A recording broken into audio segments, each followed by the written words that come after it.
One thing that we have noticed throughout the pandemic, so many people are spending time really paying more attention to the food that we are putting into our bodies because health is so important. And we do know with COVID-19, a lot of it, how healthy we are really can impact how severe we get the virus if we do catch it as well. So many different factors there. And so we want to go ahead and bring in Lexi Harrison. She's the co-founder of Crowded Kitchen. Lexi, great to have you with us. Hi, thanks so much for having me. Tell us about Crowded Kitchen. Yeah, so we are a mostly plant-based vegan food blog. All of our recipes are found on crowdedkitchen.com. I co-founded Crowded Kitchen back in 2017 with my mom, Beth Sinclair. We work together. She creates all of our recipes that we share on our website, and I do all of our photography and business development. So we work with hundreds of brands in the food industry to create content for their social media, creating recipes, and then we also post all of our own content on our own website and social media channels. So what's it been like for you and your mom over the past year? So thankfully, since we are all online, and actually since people have been at home more and cooking more, it has not really impacted us so much, which we're very grateful for. But actually, we've definitely seen a lot of growth. More people, every single year that we've been in this business, really more people are becoming interested in plant-based diet. And so we just continue to see the interest growing, and it's been really amazing for us. So, how do you try to come up with the recipes and be virtual at the same time? Sure. Yeah. So my mom is a genius when it comes to recipe development. She's always been super creative, and she's always had a real passion for cooking. So that's all her. I'm mostly the photography side of things, but she just, one of the things that we really try to focus on is coming up with ways to make kind of classic recipes veganized. So we take recipes that we maybe ate when I was growing up as a child, and we take those and we try to make them, without meat and without dairy. And we've seen that that's really what a lot of people want. They want to have these comfort foods that they grew up with, but without the animal products. So it's always interesting to do that. Yeah. So in the beginning of COVID-19, a lot of emphasis was put on our food supply chain. Did you have any issues in that regard with trying to get some of the ingredients for your recipes? Not so much. I mean, of course, yeah, there were, so many limits on different items. And of course, we were being, like everyone else, extremely careful. So we were only going to the store maybe once every 2 weeks, compared to nowadays we go maybe once a day or so. So that was definitely a challenge. But we actually, when the pandemic started, we really honed in on very simple pantry friendly recipes using staples like beans and things that don't have an expiration date. So we really focused on that for several months, actually. And once things started to open back up, we started doing more fresh produce and stuff. But that was obviously a need. Lexi, it looks like we have you back now. How are you? Yeah. I'm so sorry. My power just went out again, which is so weird because it didn't go out at all last night during those storms. And then randomly today, it just decided to go out. So I'm so sorry about that.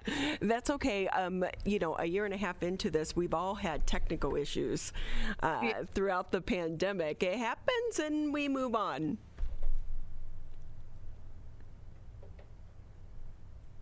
And I think she's freezing up on us once again. So we've been talking with Lexi Harrison. She's the co-founder for the Crowded Kitchen. And Lexi, I think you're back now. One thing we were talking about, so many companies have really needed to rely on social media to help them with their brand throughout the pandemic. You were kind of, it seems like, ahead of that game prior to COVID.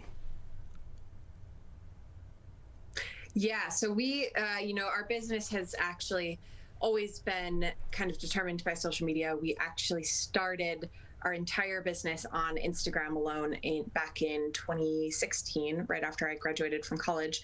So, that's kind of really how we've built our entire business over the years. And now we've moved into having a website, and we also do photography for brands, including local brands and restaurants and everything. But that kind of came after. So we've always had this strong social media presence as the base of our business. And so that's been really critical for our success in the last year. Absolutely.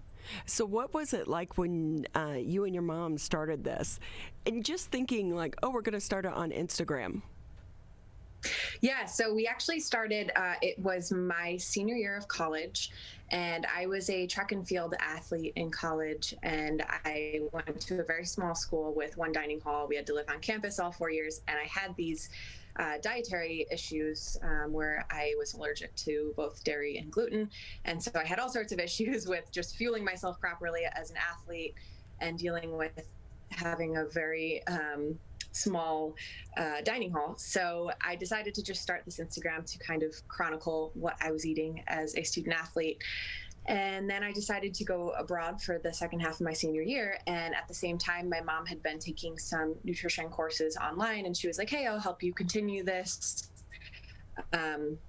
just to keep going while you're gone, just for fun. And it kind of just snowballed from there. After I graduated from college, my first job was for a food media company in New York. And I worked there for a year and gained a ton of experience. And in early 2017, I just decided to move home and take Crowded Kitchen full time with my mom. So I've been here ever since then. What's it like to work with your mom? It's really amazing.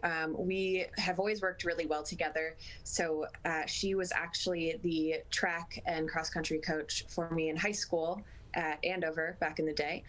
So we've always had kind of this really close working relationship. And, of course, it's not always been easy over the years, but especially in the last year and a half, we've really settled into having our business and our personal relationship. And it's just been amazing, and I would not change it for anything. So I'm very grateful for her, and she's amazing. So what you had, the background that you had in food, but it was because of your need that you really were able to build this company with your mom. What advice would you give to others who are maybe seeking to do something similar?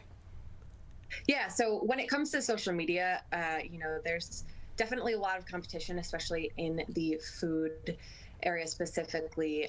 So it really comes down to consistency and quality and just hard work. It's really, I think, when you say that you have a food blog, it seems like it's kind of easy and you're just snapping pictures with your iPhone, but there's really so much that goes into it. You have to be a professional photographer, a copywriter, a recipe developer, a business development. There's just so much that goes into it.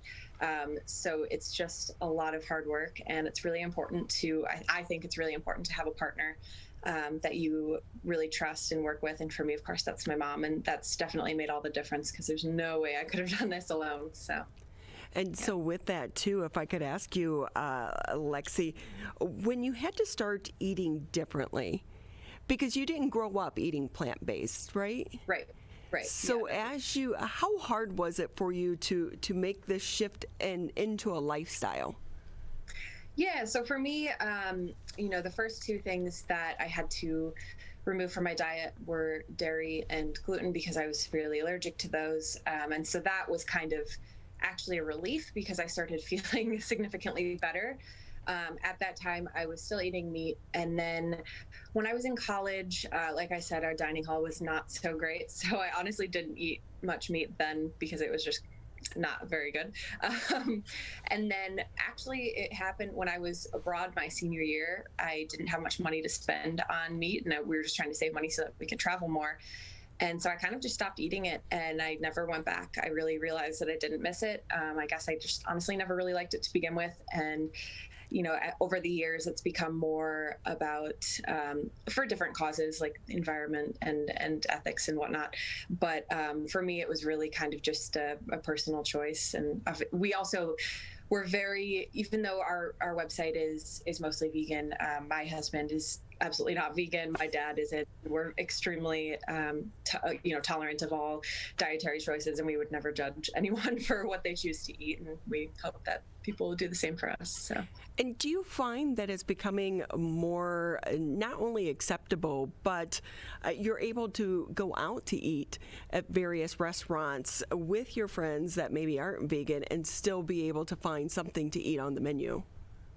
Yes, that has been great in the last several years. A huge difference from, even just like 3 or 4 years ago. So it's really nice that we're starting to see more of that from restaurants, and it's definitely a big relief for us, although we're always cooking so much that we don't go out too often.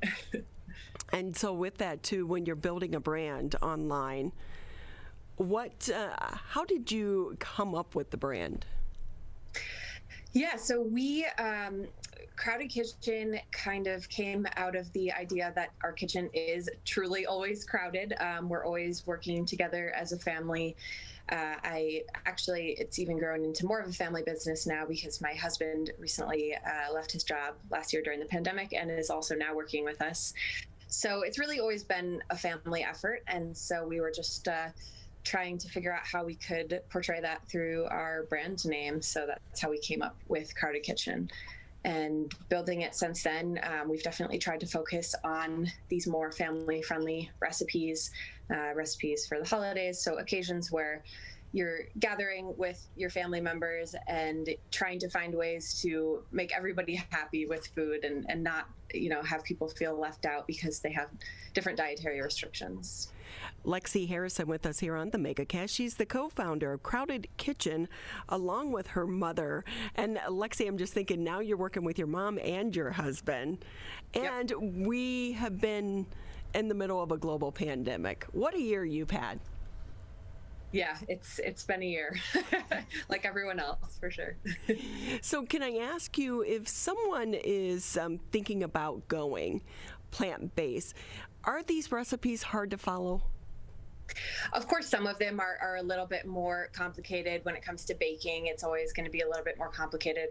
But we really do try to focus on easy, quick dinner recipes, healthy recipes. So we have a lot of very simple salads and really just simple dinner recipes. So our hope is that any skill level can come to our website and find a recipe that works for them. And when it comes to taking pictures and kind of building your brand, and we do know that social media has really been a lifeline for so many of the business owners, especially small business owners such as yourself. Coming throughout the pandemic. Now, you were lucky enough to start this prior to the pandemic, and you bring in your expertise. But for some of the other businesses that maybe they were starting, really utilizing social media in the middle of the pandemic to try to bring customers in. But as we start to emerge and life gets back to normal and they drop social media, how important is it to keep that brand up and continue to provide content? Yeah, I think it's so incredibly important. Even considering just locally in this last year, we're always kind of keeping our eye on other small local businesses. And it's just been really interesting to see how some businesses have just really been able to expand and grow in the last year, despite all the challenges that come with the pandemic, because of the way that they've kind of revolutionized their social media. So I think that businesses who are really making that a priority, social media is never going to stop being important. So even though people are going back to more in person, people are always on their phones and you have to find a way to stand out. So I think it's been really amazing to see what some brands and especially local brands have been doing over the last year. And I think it's going to continue to be a really important part of any small business's strategy going forward.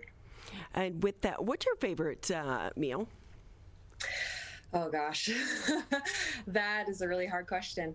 I really love any kind of curry. I love an Indian chickpea curry or anything really flavorful. And then when it comes to dessert, definitely homemade ice cream is my favorite. So, which we have several recipes for on our website. Where can people typically find the ingredients for a lot of your recipes? Are they at the local grocery store, or do they have to go to specialty stores? Very rarely do we have things that are so specialty that you would have to go to a very specific store. Really, most grocery stores around here nowadays carry more specialty ingredients. And so we definitely try to be cognizant of that.